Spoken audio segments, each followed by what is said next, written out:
महोदय, इस संबंध में दिन प्रतिदिन बढ़ने वाले भ्रष्टाचार की समाप्ति के लिए और कर्मचारियों के रवैये के संबंध में माननीय सदस्यों ने विचार प्रकट किए।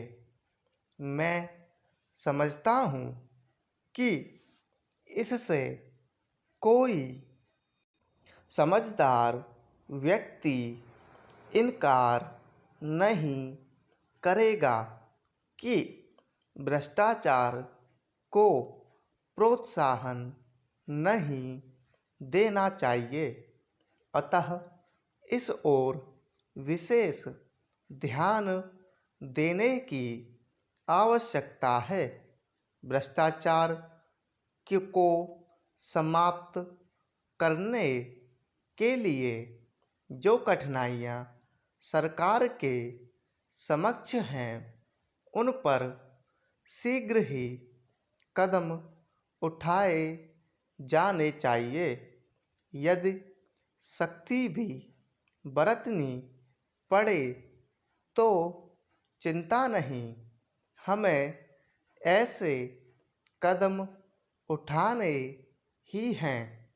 मैं यह जानता हूँ कि बहुत से लोग, जिनमें कुछ हमारे साथी भी हैं, इसकी कुछ बातों का विरोध करते हैं। परंतु यदि हम देश की उन्नति चाहते हैं, यदि हम देश को आगे बढ़ाना चाहते हैं और विशेषकर यदि आप समाजवादी ढांचे के आधार पर, जिसको कि कांग्रेस ने देश के लिए निश्चित किया है, इस तरह से कदम उठाएं कि जिससे लोगों को अपनी जीविका सुंदर ढंग से कमाने के लिए साधन जुट जाएं। वास्तव में यह सरकार, जिसने यह साहसपूर्ण कार्य किया है, इस कार्य के लिए सबसे अधिक बधाई की पात्र है। जो लोग यह आशा करते हैं कि हर एक काम उस ढंग से होना चाहिए जिसके लिए गांधी जी हमसे कहा करते थे, और जैसा कि अभी हमारे एक साथी कह रहे थे कि जिस तरह से सरकार ने इस संबंध में व्यवहार किया है, वह गांधी जी की नीति के अनुसार नहीं था। यही नहीं, उन्होंने तो एक तरह से कांग्रेस ने जो समाजवादी ढांचे पर समाज की व्यवस्था की नीति अपनाई है, उसका विरोध किया।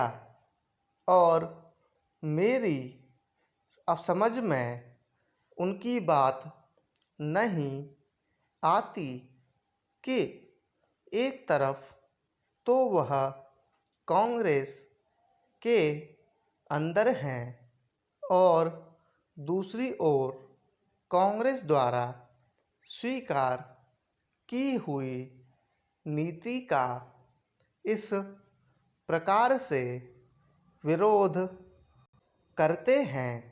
मैं समझता हूँ कि वह इस बात को भी जानते होंगे कि कांग्रेस द्वारा इस नीति को स्वीकार कराने वालों में अधिकतर वे ही लोग हैं जो गांधी जी के अनुयायी हैं और उनके सिद्धांतों में विश्वास रखते हैं। ऐसी स्थिति में उनकी वह बात समझ में नहीं आती कि आज सरकार प्रजातंत्र और गांधी जी के बताए हुए नियमों के अनुसार आचरण क्यों नहीं कर रही है। यह बात बिल्कुल ठीक नहीं है।